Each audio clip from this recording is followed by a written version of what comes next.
Hello student, তোমরা কেমন আছো? আশা করি তোমরা সকলেই ভালো আছো।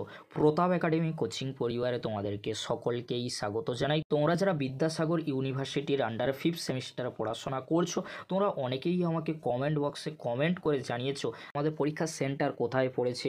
সেটা তোমাদেরকে অবশ্যই বলবো। তার আগে তোমাদেরকে বলে রাখি, তোমাদের পরীক্ষার ডেট কি চেঞ্জ হবে না 27 তারিখ থেকেই পরীক্ষা শুরু হবে। তোমাদেরকে বলে রাখি, যতটুকু আপডেট রয়েছে 27 তারিখ থেকেই তোমাদের পরীক্ষা শুরু হচ্ছে, কোনো ডেট চেঞ্জ হবে না, এরকমই গুরুত্বপূর্ণ আপডেট রয়েছে।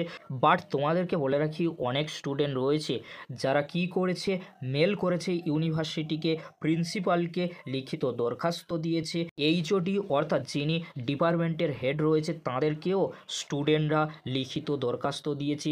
যেহেতু এখনও পর্যন্ত 5th সেমিস্টারের স্টুডেন্টরা সিলেবাস কমপ্লিট করতে পারেনি, কলেজগুলিও সিলেবাস কমপ্লিট করতে পারেনি, স্টুডেন্টরা তোমাদেরকে বলে রাখি শুধু একটি ডিপার্টমেন্টের নয়, প্রতিটি ডিপার্টমেন্টের ক্ষেত্রে একই অবস্থা কিন্তু রয়েছে, বেহাল অবস্থা। সেটি হলো সিলেবাস কমপ্লিট হয়নি। তাহলে কিভাবে 5th সেমিস্টারের পরীক্ষা 27শে ফেব্রুয়ারি থেকে শুরু হবে?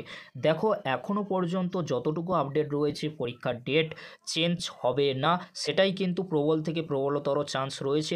তবে তোমরা যদি ইউনিভার্সিটিকে ইমেল আইডিতে মেল করো যে আমরা সিলেবাস কমপ্লিট করতে পারিনি, আমাদের এখনও পর্যন্ত কলেজ থেকে সিলেবাস কমপ্লিট করানো হয়নি, এছাড়াও সিলেবাস কমপ্লিট করার জন্য পর্যাপ্ত সময় দেওয়া হয়নি 5th সেমিস্টার স্টুডেন্টদের জন্য, এর জন্য তোমরা মেল করতে পারো ইউনিভার্সিটিকে। এছাড়াও তোমরা এইচওডি আর প্রিন্সিপালকে লিখিত দরখাস্ত বা লেটার দিতে পারো। অবশ্যই তোমরা যদি এগুলি করতে পারো তাহলে তোমাদের পরীক্ষা হয়তো ফেব্রুয়ারি মাসের 27 তারিখ থেকে না হয়ে মার্চের 10 তারিখ বা 15 তারিখ থেকে হতে পারে, সম্ভাবনা রয়েছে। তোমরা যদি সকলে মিলে প্রোটেস্ট করো তাহলে এর পরিবর্তন কিন্তু হতে পারে, 27শে ফেব্রুয়ারি থেকে না হয়ে মার্চের 10 বা 15 তারিখ থেকে শুরু হতে পারে। যদি তোমরা সকলে মিলে, অর্থাৎ শুধু একটি ডিপার্টমেন্টের ছাত্রছাত্রী হলে হবে না, সমস্ত ডিপার্টমেন্টের ছাত্রছাত্রীদের একত্রে এই প্রোটেস্ট করতে হবে, তাহলে তোমাদের ডেট পরিবর্তন হয়ে মার্চ মাসের দিকে যেতে পারে। তাই তোমাদেরকে বলো, তোমরা যারা এখনও পর্যন্ত ইউনিভার্সিটিকে মেল বা লিখিত দরখাস্ত দাওনি তোমাদের ডিপার্টমেন্ট থেকে প্রিন্সিপাল বা এইচওডিকে, অবশ্যই তোমরা দিয়ে দাও, যাতে তোমাদের পরীক্ষা কিছুটা হলেও পিছিয়ে যায়, তোমরা সময় পেয়ে যাও।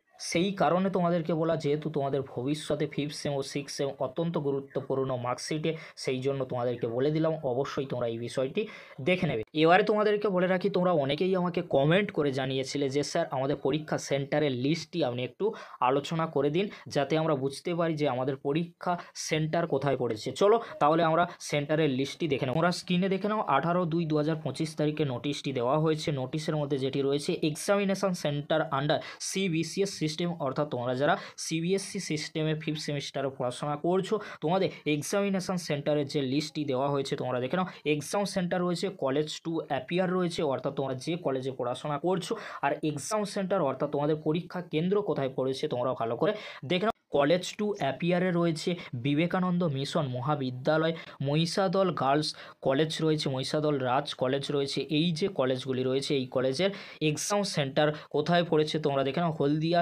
GOVT কলেজে রয়েছে, বিবেকানন্দ মিশন মহাবিদ্যালয়ে রয়েছে। তোমরা ভালো করে কিন্তু স্ক্রিনে দেখে নিও, আমি আলোচনা করছি না, তোমাদেরকে স্ক্রিনে দেখিয়ে দিচ্ছি। আর তোমাদের সুবিধার্থে পিডিএফের লিঙ্ক কিন্তু আমি এই ভিডিও ডেসক্রিপশন বক্সে দিয়ে দেবো, খুব সহজেই তোমরা দেখে নিতে পারো। এই ছিল গুরুত্বপূর্ণ আপডেটটি যদি হেল্পফুল মনে হয় অবশ্যই ফ্রেন্ডদের কাছে বেশি বেশি করে শেয়ার করে দিও। আজকের এতটুকু, পরবর্তীতে দেখা হচ্ছে নেক্সট কোনো একটি ভিডিওতে। ভিডিওটি দেখার জন্য তোমাদেরকে অসংখ্য ধন্যবাদ।